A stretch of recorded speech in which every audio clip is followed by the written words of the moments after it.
வணக்கம் நேயர்களே, ஆண்டவராகிய இயேசு கிறிஸ்துவின் நாமத்தினாலே தேவனால் எல்லாம் கூடும் நிகழ்ச்சிக்கு உங்களை வரவேற்கிறேன். இன்றைய தினத்தில் எத்தனையோ போராட்டங்கள் வழியாக, எத்தனையோ பாடுகள் வழியாக, எத்தனையோ சலிப்புகள் நடுவில், எத்தனையோ உலக மயக்கங்களின் நடுவில் கர்த்தரால் அழைக்கப்பட்டு, கர்த்தரால் தெரிந்து கொள்ளப்பட்டு, தொடர்ந்து கர்த்தரால் பிடிக்கப்பட்டு, இன்றைக்கு கர்த்தருடைய ஊழியத்தை சாட்சியோடு கர்த்தருடைய மகிமையோடு செய்து வருகிற ஒரு அருமையான ஊழிய குடும்பத்தினரை நாம் சந்திக்கவிருக்கிறோம். அவர்களோடு கூட நாம் பேசுவோம். Praise lord pastor. Praise lord. Praise lord brother. உங்கள் பேர், உங்கள் குடும்ப பின்னணி, இளமை பருவம், நீங்கள் எப்படி ரட்சிக்கப்பட்டீங்க, அதை பற்றி சொல்லுங்கள். என்னுடைய பேர் வந்து ஜோ அப்பல்லோஸ். நாங்கள் பிறப்பிலிருந்தே நான் என்னுடைய குடும்பத்தை பற்றி சொல்லணும் அப்படின்னா, எங்களுடைய அப்பாவுடைய குடும்பம் எல்லாம் வந்து தீவிர ஒரு இந்து குடும்பத்தில் இருந்தவர்கள். என்னுடைய அப்பாவுடைய குடும்பம் பார்த்தீங்க அப்படின்னா, மதுரையில் மீனாட்சி அம்மன் திருக்கோயிலில் வந்து பூசாரிகளாக இருந்ததான ஒரு குடும்பம். எங்கள் அப்பாவுடைய அப்பா அம்மா குறித்து சொல்லணும் அப்படின்னா, என்னுடைய பாட்டி பேர் காளியம்மாள், என்னுடைய தாத்தா பேர் அழகர் சுவாமி. என்னுடைய தாத்தாவுடைய தொழில் என்ன அப்படின்னு சொல்லி பார்த்திங்க அப்படின்னா, மதுரையில் இருக்க ரவுடிங்களுக்கு சிலம்பம் சொல்லித்தரவர் தான் எங்களுடைய தாத்தா. ஸோ இப்படியாக இருக்கிற ஒரு குடும்பத்தில் இருந்து வந்தவர் என்னுடைய தகப்பனார். என்னுடைய தகப்பனார் பேர் பாஸ்டர் ஜான் தங்கமுத்து. முத்தையான்ற ஒரு தெய்வத்தை வந்து குடும்பமாக வணங்கி கொண்டிருந்த காலகட்டங்கள். இப்படிப்பட்ட காலகட்டங்களில் இருக்கும் பொழுது வேலை நிமித்தமாக மதுரை பட்டணத்திலேருந்து சென்னை பட்டணத்திற்கு இங்கே வந்த பொழுது அநேக சூழ்நிலைகள் அவரை வந்து கடங்காரனா குடிகாரனா இப்படி மாற்றி ஒரு சூழ்நிலை கொண்டு வந்து வைத்ததான தருணங்கள். அப்பா வந்து டிஎம் சௌந்தரராஜனை போல பாடக்கூடிய ஒரு நல்ல குரல் வளம் பெற்றவர். அந்த டிஎம் சௌந்தரராஜனுடைய ஆமாம் ஹை பிச், இன்னும் சொல்லப்போனால் அந்த மதுரை மீனாட்சி அம்மனில் பாடுகின்றதான திருவாசகம், திருப்புகழ் இதையெல்லாம் பாடக்கூடிய ஒரு நல்ல குரல் வளம் பெற்றவர். டிஎம் சௌந்தரராஜன் பாடின எல்லா பாடல்களையும் வந்து சினிமா பாடல்களை பாடக்கூடிய நல்ல ஒரு குரல் வளம். அப்போது சென்னை பட்டணத்தில் 70ஆம் வருஷத்தில் வந்த பொழுது இங்கே நாடகத்தில் பின்னணி பாடி இப்படியாக இருந்து என்னோடய வாழ்க்கை போய்கொண்டே இருந்த பொழுது அநேக சூழ்நிலைகள், குடும்ப பிரச்சனை வரும் பொழுது, சந்தர்ப்ப சூழ்நிலையில் எல்லாம் கைவிட்ட பொழுது யாருமே இல்லை. அப்போ வந்து குடிக்காரனா சூதாட்டக்காரனா இப்படிலாம் மாறின ஒரு சூழ்நிலை வந்த பிற்பாடு விடுவிப்பதற்கு யாரும் இல்லைன்ற ஒரு சூழ்நிலை இருக்கும் பொழுது அருமையான சாராள் நவரோஜி அம்மா அவர்களுடைய பாடல், உன்னை கண்டளைக்கும் இயேசுவை மறந்து நீ எங்கே போகிறா அப்படின்னு சொல்லிட்டு ஒரு வெளியில் ஒரு கூட்டத்தில் ஒரு பாடலை கேட்கும் பொழுது அப்பாவுக்குள்ள அந்த ஒரு மாற்றம் வந்து, சரி எல்லாரும் சொல்கிறாங்களே இயேசு நல்லவர் வல்லவர் எல்லாவற்றையும் மாற்றக்கூடிய ஆற்றல் உள்ளவர்னு சொல்கிறாங்களே, என் வாழ்க்கை கடனாக இருக்குது, சூதாட்டமாக இருக்குது, குடிகாரனாக இருக்கிறேன், இப்போ என் வாழ்க்கையை மாற்றுனா நான் வாழ்க்கை ஃபுல்லாக உமக்கு பாடுவேன் அப்படின்னு சொல்லிட்டு ஒரு பொருத்தனையோடு அந்த இயேசுவுக்கு வந்து ஒரு வார காலம் கொடுத்தோடனே, நேரம் கொடுத்தோடனே, ஆண்டவருடைய செயல்படின்னு பார்த்திங்கன்னா அவரால் கூடாதது எதுவுமே இல்லை அப்படின்ற தேவனுடைய வார்த்தையின்படியாக ஒரு வாரன்ற டைம் ஃப்ரேம் போய் ஒரு 2 நாளில் அவருடைய குடி வாழ்க்கை, சூதாட்டங்கள் இதெல்லாம் மாறுவதற்கு இயேசு கிருபை பாராட்டி இருக்கிறார். வருஷக்கணக்கில் ட்ரீட்மெண்ட் எடுக்கிறோம். ஆமாம், இதுதான் ஒரு கமிட்மெண்ட் அப்படின்ற பொழுது 2 மாதம் விட்டுட்டு 3ஆவது மாதம் ஒரே ஆரம்பிச்சிடுறாங்க. அதுதான் இப்போ என்னென்னா, மனிதர்கள் மாற்றுவதற்கும் சூழ்நிலைகள் மாற்றுவதற்கும் கர்த்தர் மாற்றுவதற்கும் வித்தியாசம் உண்டு. இதை வெளியில் ஒருவேளை பார்க்குறவங்களுக்கு வந்து விளையாட்டாக தோணலாம், கேள்விக்குறியாக இருக்கலாம், அது எப்படி முடியும் அப்படின்றது இருக்கலாம். அதால் உணர்ந்து பார்த்தவர்களுக்கு தான் அதனுடைய அருமை தெரியும். அப்படி இருக்கிற சூழ்நிலை வாழ்க்கை மாறினோடனே அவரோட வாழ்க்கையை முழுமையாக ஆண்டவருக்கு ஒப்பு கொடுத்து இப்படியாக இருந்த சூழ்நிலையில் மறைந்த போதகர் ஜீவானந்தம் ஐயா அவர்களுடைய ஊழியத்தில் மகிழ்ச்சி பத்திரிக்கையில் அப்போ ஒரு எடிட்டராக இருந்து இலங்கை ராஜேந்திரன் இப்படியாக பெரிய ஊழியர்கள் டிஜிஎஸ் ஐயா அவர்களுடன் இருந்து பிற்பாடு கடைசியாக மறைந்த அருமையான போதகர் ஜஸ்டின் பிரபாகர் அவர்களுடன் இருந்து அந்த ஊழியத்தை தொடர்ந்து நாங்கள் அப்பா மூலமாக செய்து கொண்டு வந்தோம். இப்படி தான் எங்களுடைய இளமை பருவம். அப்போ நாங்கள் சபைக்கு போகிறது இப்படியாக இருந்தது. மறைந்ததான ஐயா ஜஸ்டின் பிரபாகரன் ஐயா அவர்களுடைய மறைவிற்கு பின்பாக நாங்கள் வந்து ஒரு சபையை அப்பா டெலிஃபோன்ஸ் டிபார்ட்மெண்ட்டில் ஒர்க் பண்ணிகிட்டு இருந்தாங்க. முழு நேர ஊழியத்திற்கு அழைப்பு பெற்ற பிற்பாடு அவர்கள் 93ஆம் வருடம் முழு நேர ஊழியத்திற்கு தன்னை ஒப்பு கொடுத்த பிற்பாடு அம்பத்தூர் பகுதியிலே ஒரு சபையை ஆரம்பித்து பரலோக தேவ சபை அப்படின்னு சொல்லிட்டு ஒரு சபையை ஆரம்பித்து அந்த நாட்கள்லேருந்து இந்த நாள் வரைக்கும் அந்த சபையை வந்து கர்த்தர் நடத்தி கொண்டு வருகின்றார். இதில் பார்க்கும் பொழுது இது என்னுடைய தகப்பனாருடைய ஒரு வாழ்க்கையுடைய சாட்சி. நான் என்னுடைய சாட்சி அப்படின்னு சொல்லி பார்க்கும் பொழுது என்னுடைய நினைவு தெரிந்த நாள் முதற்கொண்டு நான் பிறந்த வருடம் 1982 நான் பிறந்தேன். அப்போது இந்த 93ஆம் வருஷத்தில் அப்படின்னு பார்த்திங்கன்னா ஏறக்குறைய எனக்கு ஒரு 10-12 வயது. அப்போது அந்த நேரத்தில் வந்து நாங்கள் வளர்க்கப்பட்ட விதம் எல்லாம் எப்படின்னு பார்த்திங்கன்னா நாங்கள் வீட்டில் இருந்ததை விட சபையில் இருந்தது அதிகம். ஏன்னா எங்களோட வீட்டுக்கு மேலேயே வந்து எங்களுக்கு ஒரு சபையினுடைய காரியங்கள், அப்பா பாஸ்டர், அம்மாவும் உடன் ஊழியராக இருந்தாங்க. அம்மா கவர்மெண்ட்டு டீச்சராக ஒர்க் பண்ணிகிட்டு இருந்தாங்க. இப்படியாக ஒரு சூழ்நிலை. அப்போது நாங்கள் பார்த்தீங்க அப்படின்னா நாங்கள் வீட்டில் இருந்ததை விட சபையில் இருந்தது தான் அதிகம். எங்களுக்கு வீட்டில் இருக்கிற இடத்த விட சபையில் இருக்கிற இடம் விசாலமாக இருந்ததுனால எங்களோட படிப்பாகட்டும், எங்களோட ஒவ்வொரு காரியமாகட்டும் இந்த சபைக்குள்ளே தான் இருப்போம். அப்போது பைபிள் ஸ்டடியாக இருக்கட்டும், ஃபாஸ்டிங் ப்ரேயராக இருக்கட்டும், விமென்ஸ் ப்ரேயராக இருக்கட்டும், இது எல்லாமே நடக்கும். நாங்கள் அப்படியே அந்த சபைக்குள்ளே இருந்து இப்படி தான் வளர்க்கப்பட்டோம். இப்படி வளர்க்கப்பட்ட சூழ்நிலை அப்படின்னு பார்க்கும் பொழுது அப்படின்னா என்னதான் வந்து ஒரு போதகருடைய மகனாக இருந்தாலும், அதாவது சொல்லுவாங்க, ஒரு சிலர் சொல்லுவாங்க, எதுவுமே அவ்வளோ சீக்கிரமாக கிடைச்சிட்டா அதனுடைய அருமை தெரியாது அப்படின்னு சொல்லுவாங்க. இப்போ எங்களுக்கு கிடைச்சது எப்படின்னு பார்த்தீங்கன்னா தினந்தோறும் பாடல்களை கேட்கறது, வசனத்தை கேட்கறது, பல கூட்டங்களுக்கு போகிறது, இப்படியாக தான் எங்களுடைய வாழ்க்கை போய்து கொண்டிருந்தது.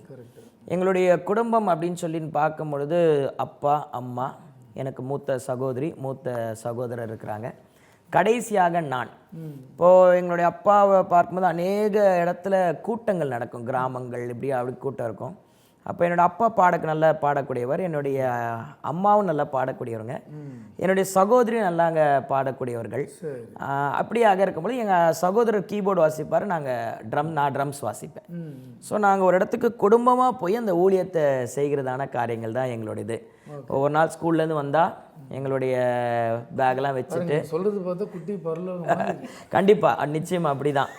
எப்பொழுதுமே ஆடல் பாடல் சந்தோஷம் பாடிக்கிட்டு ஸ்கூலுக்கு போனோமா வந்தோமா, சமூகத்தில் இருந்தோமா, இப்படி தான் எங்களோட வாழ்க்கை போய்ட்டு. அதாவது என்னென்னா ஸ்கூல்லேருந்து ஒரு 3-3:30 மணிக்கு வந்தோம் அப்படின்னா 4 மணிக்கு ஒரு டீ குடிப்பாங்க. அம்பானி வீட்டில் இருக்கிறவங்களுக்கு கூட இதெல்லாம் கிடைக்காது. கர்த்தருடைய பிள்ளைகளாக நமக்கு இது கிடைச்சது ஒரு பெரிய பாக்கியம். இப்படி தான் லைஃப். 4 மணிக்கு வந்தோன்னா 4-5 மணிக்கு கிளம்பி எங்களுக்கு ஆண்டவர் ஒரு வாகனத்தை அப்போ கொடுத்துருந்தாரு.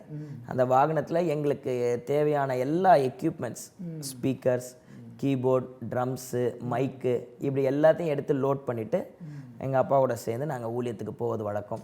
போயிட்டு குறிப்பிட்ட இடத்துல, அழைக்கப்பட்ட இடத்துல போய் ஊழியத்தை செஞ்சு முடிச்சுட்டு 9-9:30 மணிக்கு வந்து வீட்டுக்கு வந்து அதற்கு பின்பாக தான் படிப்பதற்கெல்லாம் நேரம் இருக்கும். இன்ஃபேக்ட் சொல்ல போனால் நாங்கள் 10th எக்ஸாம் நான் எழுதுகிற அந்த பப்ளிக் எக்ஸாம் டைமில் கூட எங்களுக்கு சபையில் வந்து ஆண்டு விழா, இப்படிலாம் சூழ்நிலைகள் இருந்தது. எங்களுடைய தகப்பனார் எங்களுக்கு கற்றுக் கொடுத்தது, நீ முதலாவது தேவனுடைய ராஜ்யத்தையும் நீதியையும் தேடு, அப்பொழுது இவர்கள் எல்லாம் கூட கொடுக்கப்படும்ன்றது ஃபஸ்ட்டு சத்தியம். 2வது சத்தியம் என்னன்னா, உன் கைக்கு நேரிடுகிறது எதுவோ அதை உன் முழு பலத்தோடு செய். நான் அதாவது இன்னைக்கு பல பேரோட என்னன்னா, நான் ஊழியம் போயிட்டேன் அதனால என்னை கர்த்தர் ஆசீர்வதிப்பார், நான் படிக்காமல் போனனால ஆண்டவர் எனக்கு ஹெல்ப் பண்ணுவாருன்றது தவறு. என்ன நான் செய்ய வேண்டியதை என் படிப்பை நான் படிக்கணும், சிறப்பாக செய்யும். நான் செய்யணும். ஆனால் கர்த்தர் எனக்குன்னா ஞானத்தை தருவார். ஒருவன் எனக்கு ஊழியம் செய்தால் பிதாவானவர் கனம் பண்ணுவாருன்னு சொல்கிற வார்த்தை எப்படியாக, நான் ஊழியம் செஞ்சுட்டேன் அதனால் நான் படிக்காமல் போய் எக்ஸாம் எழுதுவேன், நான் ஆயத்தம் இல்லாமல் ஒரு காரியத்துக்கு போவேன்னு சொல்கிறது வந்து தவறான காரியம். ஊழியமும் செய்யணும், அதே நேரத்தில் நீ படிக்க வேண்டிய காரியத்தை நீ படி. உன் வாழ்க்கையில் வந்து நீ நல்ல நிலைமைக்கு வரணும், உன் கைகளை நீ உழைக்கிறதற்கு உன்னை பழக்கி வைக்கணும் அப்படின்றத ஒரு சத்தியத்தை எங்களிடத்துல எங்கள் அப்பா சிறு வயது முதற்கொண்டே எங்களுக்கு சொல்லி கொண்டு வந்தார். மூன்றாவது சத்தியம் என்ன அப்படின்னா, இருக்கிறதற்கு நல்ல வீடு, உடுத்துவதற்கு நல்ல உடை, சாப்பிடுவதற்கு 3 வேளை உணவு, இது மூன்றையும் கடவுள் உங்களுக்கு வந்து ஆயுசு நாட்கள் முழுக்க உங்களுக்கு கொடுத்தா நீ ஊழியம் செய்வியா மாட்டியா? அத்தியாவசிய தேவையை கர்த்தர் உனக்கு தராருப்பா, நீ ஊழியம் செய். அப்போ இந்த சத்தியத்துக்குள்ள நாங்கள் வளர்க்கப்பட்டதுன்னா எங்களுக்கு ஊழியம் வேற வாழ்க்கை வேறன்றது வந்து வித்தியாசம் தெரியல. ஊழியமே வாழ்க்கை. எக்ஸாக்ட், சொல்ல சரியான வாழ்க்கை, ஊழியம் தான் வாழ்க்கைன்ற மாதிரி நாங்கள் ஊழியத்துக்கு போவோம். எங்களோட படிப்பை நாங்கள் படிப்பதற்கு கர்த்தர் கிருபை பாராட்டினார். அதே நேரத்தில் ஊழியத்தையும் நாங்கள் செய்து கொண்டு இப்படியாக தான் வாழ்க்கை போய்கொண்டு தான் இருந்துச்சு. என்னுடைய சகோதரி அவர்கள் வந்து எம்சிசி காலேஜில் அவர்கள் எம்சிஏ முடித்து அவர்கள் ஒரு பட்டம், என்னுடைய சகோதரர் அவரையும் ஒரு காலேஜ். இப்போ நானும் என்னுடைய ஸ்கூல் பருவங்கள் எல்லாம் முடித்து விட்டு என்னுடைய காலேஜ், நான் வந்து லேலா காலேஜில் வந்து படிப்பதற்கு கர்த்தர் எல்லாம் கிருபை பாராட்டினார். இவர்கள் எல்லாவற்றின் மத்தியிலும் என்னதான் வந்து ஒரு ஊழியம் செய்தாலும், ஒரு ஊழியக்காரனுடைய மகனாக இருந்தாலும், நானும் ஒரு வாழ்க்கைக்குள்ள பின்னாடி பார்க்கும் பொழுது நானும் ஒரு சராசரி மனுஷனை போல தான் இருந்தேன். ஒரு சராசரி வாலிபனை போல தான் என்னுடைய வாழ்க்கை இருந்தது. வெளிப்பிரகாரமாக நான் ஒரு பாடலை பாடலாம், ஒரு ஊழியத்தை செய்யலாம், ஆனால் கர்த்தர் விரும்புகிற வாழ்க்கை உள்ளுக்குள்ளே இருந்துதான்னு பார்த்தீங்கன்னா இல்லை. எல்லாமே என்னென்னா ஓகே, ஒரு வற்புறுத்தலினால் அப்பா சொல்கிறாங்க அம்மா சொல்கிறாங்கன்னு நிற்கிறதுனால இப்படி தான் நம்மளுடைய வாழ்க்கை வந்து போய்கொண்டே இருந்தது. இது போக இந்த 93ஆம் வருஷத்திலிருந்து எங்களுடைய அப்பாவுடைய ஊழிய வாழ்க்கை, எங்களுடைய தாயாரோட ஊழிய வாழ்க்கைகள் எல்லாம் பார்த்தது. இது போக மற்ற அநேக மக்களுடைய வாழ்க்கையை பார்த்த உடனே ஒரு குறிப்பிட்ட வயது, அதாவது அந்த ஒரு டிசிஷன் எடுக்கிற வயதுன்னு சொல்லுவாங்கள்ல, அந்த வயது வந்தோடனே மனசுக்குள்ள ஒரு டிசிஷன் வந்துடுச்சு. என்ன ஆச்சுன்னா, நான் என்ன வேணா ஆகுவேன், ஆனால் ஊழியக்காரனை மட்டும் ஆக மாட்டேன். அதுவும் என்னுடைய சபைக்கு நான் ஒரு மெய்ப்பனா ஆக மாட்டேன். சுற்றி இருக்கிற சூழ்நிலைகள், பல ஊழியக்காரர்கள் படுகிற பாடு, சொல்லப்போனால் எங்கள் சபைக்குள்ளேயே எங்கள் தகப்பன் தாயாருக்கு ஏற்பட்ட அவமானங்கள், நிந்தைகள், போராட்டங்கள், இழப்புகள், இப்படியாக இதெல்லாம் பார்த்த உடனே ஊழியக்காரனாக மாறக்கூடாது, வெளிப்படையாக சொல்லணும்னா ஒரு அரசியல்வாதியாக மாறிடணும், இல்லைன்னா ஒரு ரவுடியாக மாறிடணும். ஆனால் ஊழியக்காரனாக மாற மாட்டேன், மாறக்கூடாது என்ற ஒரு மனசில் வந்து ஒரு ஆழமான ஒரு விதையை ஒரு சில காரியங்களால் விதைக்கப்பட்டுருச்சு. அப்போது எவ்ரி சண்டே, ஞாயிற்றுக்கிழமைனா காலையில் எந்திரிப்போம், சபைக்கு போவோம், பாட்டு பாடுவோம், வர்ஷிப் பண்ணுவோம், யூத் மீட்டிங்கில் உட்காருவோம், மெசேஜை கேட்போம். அந்த ஒரு 3 மணி நேரம் சோ கால்டு கிறிஸ்டியன்ஸ் எல்லாரும் சொல்கிற மாதிரி இப்படி தான் எல்லாருக்கும் ப்ரைஸ் லாட். அதாவது சொல்லுவாங்க, சபைக்கு வந்தால் ஆட்டுக்குட்டி, வெளியே போனால் வேறு ஜீவியம் அப்படின்ற மாதிரி தான் இருந்தது. ஆனால் ஒரு காரியத்தை இந்த இடத்துல நான் சொல்ல விரும்புகிற காரியம் என்ன அப்படின்னா, கர்த்தர் நம்ம மேலே வைத்திருக்கிற திட்டத்தை அவர் நிறைவேற்றுகிற வரைக்கும் நம்மளை விட்டு போவே மாட்டார், விட்டுருவும் மாட்டார். அவர் எப்படின்னா, நீ போ, நீ போ, பார் வாழ்க்கையை. ஆனால் சூழ்நிலைகள் நேரம் என்ன வசனம் சொல்கிறபடி எனக்கு குறித்திருக்கிறதை அவர் நிறைவேற்றுவார், என்னை கொண்டே.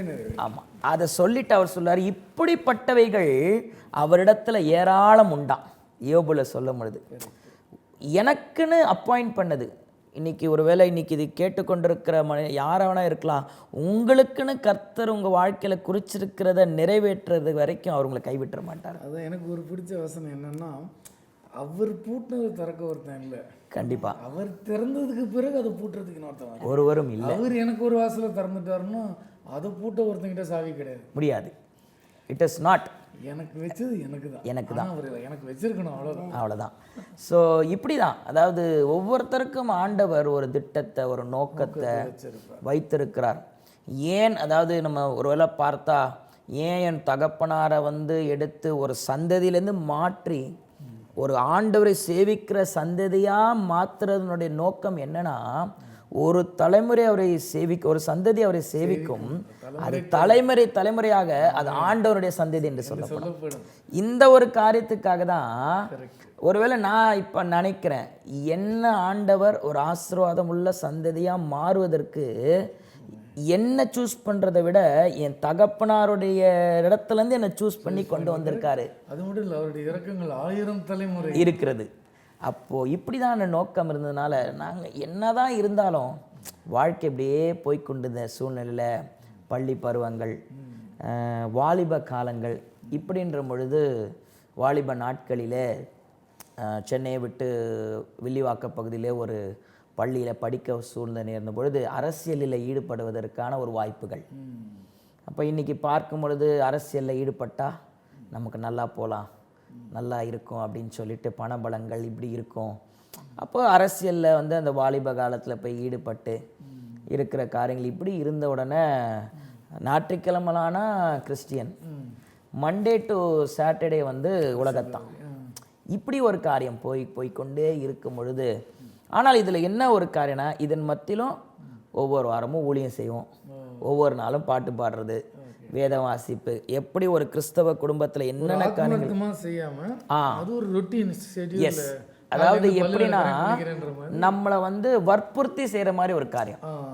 அதாவது எக்ஸாக்ட்லி, அதாவது எங்களுடைய அப்பாவுடைய இது என்னென்னா, காலையில் 5 மணிக்கு மேலே வீட்டில் யாரும் தூங்கக்கூடாது. 5 o'clock ப்ரேயர் இருக்கும். 5 to 6 ப்ரேயர் எல்லாம் முடித்த உடனே ஒரு வசனமாவது அன்றைக்கி ஒப்புச்சாதான் அன்றைக்கி காலையில் சாப்பாடு, மத்தியானம் சாப்பாடு. இதுதான் அன்றைக்கி பெற்றோர்கள் வளர்த்தது. நீ வேதத்தை வாசி, நீ வேதத்தை வாசிக்காமல் வசனத்தை மனப்பாடம் பண்ணாமல் நீ வாழ்க்கையில் எவ்வளோ காரியம் பண்ணாலும் அது ஒன்றும் பிரயோஜனம் இல்லைப்பா. அப்போது நீ வேதத்தை வாசி, நீ ஜெபம் பண்ணு.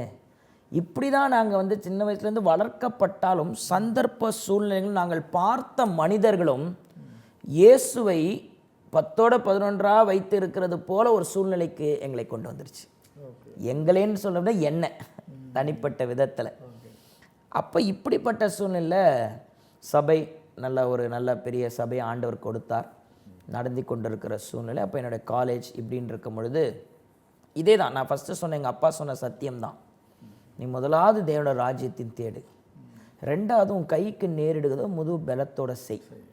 அப்போது எனக்குள்ளேயும் எங்கள் சகோதரர்களுக்குள்ளேயும் ஒரு எண்ணம் என்னென்னா, நம்ம நல்லா உழைக்கணும், நல்லா பணம் சம்பாதிக்கணும், பணம் சம்பாதிச்சு நல்ல ஊழியத்தை செய்யணும்.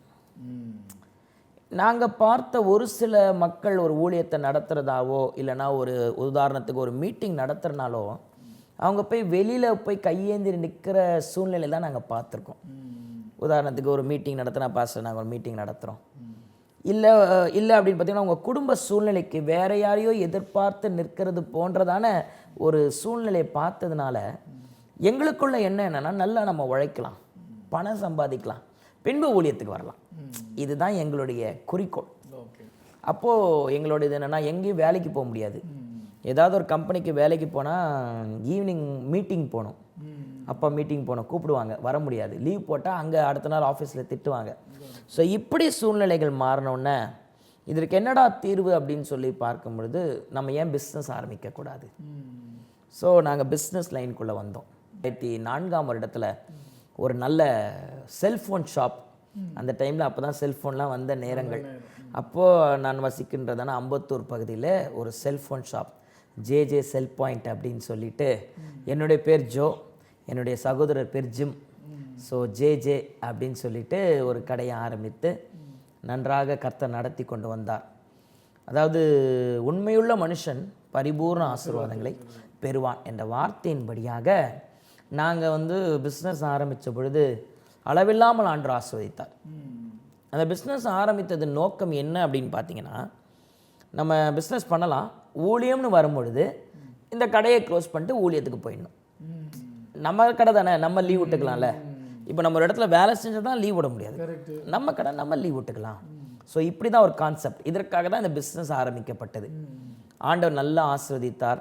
அந்த ஆசீர்வாதம் எப்படி அப்படின்னு சொல்லி பார்த்தீங்கன்னா, தினந்தோறும் எங்களுக்கு வருகின்றதான அந்த பணத்தை அங்கே கடையில் உட்காந்து எண்ண முடியாது.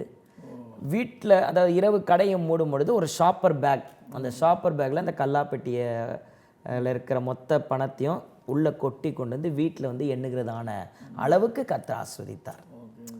இப்படி ஆசீர்வாதம் வந்த உடனே இது பார்த்த உடனே இப்போ என்ன ஒரு போராட்டம் அப்படின்னா, இப்போ ஒரு மீட்டிங்காக போகிறோம், கடையை மூடிட்டு போனால் அடுத்த நாள் கஸ்டமர் வந்து கேட்பாங்க, என்ன சார் நேற்று கடைக்கு வந்துட்டோம், நீங்கள் கடையை மூடிட்டு போயிட்டீங்களே. இப்படியெல்லாம் வந்த உடனே அந்த காரியம் எப்படி மாறிச்சுன்னா, அதாவது இந்த பிஸ்னஸ் ஆரம்பித்தது என்னென்னா ஊழியத்துக்கு தடை வரக்கூடாதுன்றதுக்காக. ஆனால் இதை சத்துரு எப்படி கொண்டு போயிட்டான், ஆசீர்வாதத்தை காமிச்சு இதெல்லாம் காமிச்சு என்ன பண்ணிட்டான், ஊழியத்துக்காக கடையை மூடக்கூடாது. அப்போ அந்த நேரம் வந்தோடனே நீங்கள் உங்கள் ஊழியத்தை பாருங்கள், நாங்கள் எங்கள் பிஸ்னஸ் பார்க்குறோம் அப்பா கிட்ட. இப்படி ஒரு சூழ்நிலை வந்துருச்சு. அப்போது போராட்டங்கள் இப்படி அப்படி இதெல்லாம் இருக்கும் பொழுது எங்கள் அப்பா நல்ல ஒரு விசுவாச வீரர், வைராக்கியமாய் 50 வருடங்கள் ஊழியம் செய்த ஒரு நல்ல தெய்வ மனிதர். அவருக்குள்ள நல்ல வைராக்கியம், நல்ல விசுவாசம். நான் ஏற்கனவே சொன்னது போல தான் ஊழியம் கர்த்தருடையது, எந்த மனுஷனும் ஏற்படுத்தி தரல, ஆண்டவராக கூப்பிட்டாரு. இப்படியா இருக்கிற சூழ்நிலையில் எங்களுடைய தகப்பனாருடைய விருப்பம் வாஞ்சை என்னென்னா, நாங்கள் 3 பேரும் ஊழியத்தில் இருக்க வேண்டும். என்னுடைய சகோதரி, நான், என்னுடைய அண்ணா, நாங்கள் 3 பேரும் ஊழியத்தில் இருக்க வேண்டும் என்பது எங்களுடைய தகப்பனாருடைய எண்ணம், விருப்பம். ஆனால் இப்படிப்பட்ட பொழுது வேத சத்தியத்தின்படி முதலாவது பிறந்தவங்க தான் ஊழியத்துக்கு. நமக்கு ஆண்டவர் வேத வசனத்தை நமக்குன்னு கொடுத்தா நம்ம இதுலேருந்து எது எடுத்து சொல்லி தப்பிக்குமோ தப்பிச்சுக்கலாம். அப்படின்னு பார்த்தீங்கன்னா எங்களுடைய சகோதரி தான் வந்து முதல். அப்போ எங்களுடைய அப்பா சொல்லுவாங்க, ஊழியத்துக்கு எனக்கு பிற்பாடு இந்த ஊழியத்தை வந்து நீங்கள் எடுக்கணும், கர்த்தர் உங்கள் மேலே வச்சுருக்காருன்னா முதல் ஆள் தானே ஊழியத்துக்கு வரணும், அது அக்கா பண்ணட்டும், நாங்கள் ஏன் பண்ணணும். சரி அப்படியே அடுத்த ஆள் வந்தால் யார் பண்ணணும், என் அண்ணன் தானே இருக்கார், அண்ணன் தானே பண்ணட்டும், நான் ஏன் பண்ணணும். அந்தந்த சூழ்நிலைக்கு வரும்போது தப்பிச்சாச்சு, ஓகே அவங்க பண்ணுவாங்க, நம்ம இருக்கலாம் இப்படி. ஆனால் இது வந்து ஒருடைய மனுஷனுடைய சிந்தையனாக இருக்கலாம். கர்த்தருடைய வார்த்தை சொல்லுகிறது, உங்கள் நினைவுகள் என் நினைவுகள் அல்ல, உங்கள் வழிகளும் என் வழிகளும் அல்ல. அதான் ஆண்டவர் தாவீது தானே பிடிச்சார். ஆமாம், இல்லை அதான் அந்த இது மாறுது, நீ பண்ண மாட்ட அப்படின்ற பொழுதுதான் கடைசியிலேருந்து கூட பிடிச்சிட்டார். இப்படி தான் எங்களுக்கு தொடர்ந்து வரும்பொழுது, சூழ்நிலைகள் இப்படி வரும்பொழுது அநேக கூட்டத்திற்கு நாங்கள் மியூசிக் வாசிக்க போவோம். அப்போது ஒரு இடத்துல நாங்கள் போகும்பொழுது அருமையான சகோதரி நளினி செல்வராஜ், அந்த தாயாருக்காக நான் கர்த்தரை ஸ்தோத்திரிக்கிறேன். அவர்களுடைய ஊழியத்தில் கடந்த 10 வருடங்கள் ஆரம்பித்ததுலேருந்து அவங்களோட ஊழியத்தில் இருப்பதற்கு கர்த்தர் கிருபை பாராட்டினார். நானும் என் சகோதரரும் அவரிடத்துல வந்து நாங்கள் வந்து மியூசிக் வாசிக்க போவோம். அவங்க குட் ஷெப்பர்ட் ஹால்ன்ற ஹாலில் வந்து ஒரு மீட்டிங் நடத்துவாங்க. நாங்கள் போகும்பொழுது இப்படியாக இருப்போம். இந்த சூழ்நிலைகள் இப்படி இருக்கும் பொழுது ஒரு நாள் எவ்ரி செகண்ட் சாட்டர்டே மீட்டிங் நடக்கும். இப்படி சூழ்நிலைகள் இருக்கும் பொழுது ஒரு செகண்ட் சாட்டர்டே நாங்கள் மீட்டிங் கிளம்புறதுக்கு முன்னாடி காலையில் 5 மணி ஜபத்தில் நாங்கள் உட்காந்துட்டு இருக்கும் பொழுது எங்கள் அப்பா எங்களோட பேசும் பொழுது சொல்கிறாரு, மாதிரி ஒரு ப்ராஃபட்டிக்காக ஒரு வேர்டு சொல்கிறாரு, இந்த ஊழிய அழைப்பை வந்து கர்த்தர் உங்கள் மேலே வச்சுருக்கிறார் 2 பேர் மேலே அப்படின்னு சொல்லிட்டு எனக்கும் என் சகோதரர் மேலேயும் சொல்கிறார். 2005 என்னுடைய அக்கா அவர்கள் திருமணமாகி அவர்கள் அமெரிக்க தேசத்திற்கு அவர்கள் சென்று விட்டார்கள். அப்போ நானே என்னுடைய சகோதரர் இருக்கும்போது ஊழிய அழைப்பு உங்கள் மேலே இருக்குது, நீங்கள் எடுத்துக்கணும் அப்படின்ற பொழுது திருப்பி ஒரு வாக்குவாதம், நாங்கள் இதுக்கு பண்ணணும், உங்கள் ஊழியம் ஆண்டவர் உங்களை தானே அழைச்சார். அப்போது நான் சொன்னேன், என்னை அழைச்சார், நான் வந்துட்டேன். ஆனால் எங்களோட அப்பா ஊழியத்துக்கு முழு நேர ஊழியத்துக்கு வருவதற்கு ஏராளமான போராட்டம், 5 முறை மரணத்துக்குள்ளாக சென்று வந்தவர் என் தகப்பனார். முழு நேர ஊழியத்துக்கு வரலன்றதுனால, ஆனால் உணர்ந்து தான் கொண்டு வந்தார். அப்போ எங்கள் அப்பா சொன்னது, நான் எங்கள் அப்பாட்ட கேட்டேன், நீங்கள் எப்படி ஊழியத்துக்கு வந்தீங்க? என்னை ஆண்டவர் அழைச்சார், நான் வந்தேன். என்னையும் அழைக்கட்டும், நான் வரேன். உள்ள அழைச்சார், வந்துட்டேன். இப்போ நீங்கள் சொல்கிறீங்கன்னு சொல்லிட்டு நான் ஊழியத்துக்கு வரக்கூடாது. மனுஷங்க சொல்கிறாங்க நான் ஊழியத்துக்கு வந்தேன்னா என்னோட ஊழியம் waste, it is a failure. உங்களை எப்படி ஆண்டவர் ஊழியத்துக்கு அழைச்சாரோ, உங்களுக்கு தரிசனத்தை கொடுத்தாரோ, வார்த்தையை கொடுத்தாரோ, எனக்கு கொடுக்கட்டும், நான் ஊழியத்துக்கு வரேன் அப்படின்னு சொல்லி அன்னைக்கு காலையில் அந்த எங்களுடைய காலையில் குடும்ப ஜபம் ஒரு சண்டையின் மிகுந்த ஜபமாக மாறி முடிஞ்சிருச்சு. நான் ஊழியத்துக்கு வர மாட்டேன், நீ ஊழியத்துக்கு வர மாட்டேன். ஆனால் அன்றைய நாளில் நாங்கள் அந்த 2வது சனிக்கிழமை போய் நாங்கள் இருக்கும் பொழுது சபை முடிச்சோட நாங்கள் என்ன பண்ணிடுவோம், எந்த ஒரு ஊழியக்காரர்கிட்டையும் தலையை கொடுத்து ஜெபிக்க மாட்டோம். ஏன்னா நமக்குள்ளே என்னென்னா, நம்ம பாஸ்டருடைய பிள்ளை, நம்ம எதுக்கு மற்றவங்ககிட்ட போய் தலையை கொடுத்து ஜெபிக்கணுன்றவர். ஆனால் எங்களுடைய சகோதரி ஒருத்தவங்க எங்கள் கூட வந்தவங்க என்ன பண்ணாங்க, அன்றைக்கி அந்த மீட்டிங் முடித்தோடனே அருமையான சிஸ்டர் நளினி செல்வராஜ் அவங்களிடத்துல எங்களை முட்டிக்கால் போட வச்சு ஜெபிக்க வச்சோன்னே, அந்த அருமையான தாயார் கையை வச்சு ஜெபிக்கும் போது, முதலாவதாக ஏன் தலையில் கையை வச்சு ஜெபிக்கும் பொழுது அவங்க சொன்ன ஒரு ப்ராஃபஸி. சிறிய இடைவெளிக்கு பிறகு நம்ம தொடர்ந்து பேசலாம். ஓகே நேயர்களே, ஒரு சிறிய இடைவெளிக்கு பிறகு தேவனால் எல்லாம் கூடும் நிகழ்ச்சி தொடரும். தேவனால் எல்லாம் கூடும் இடைவேளைக்கு பிறகு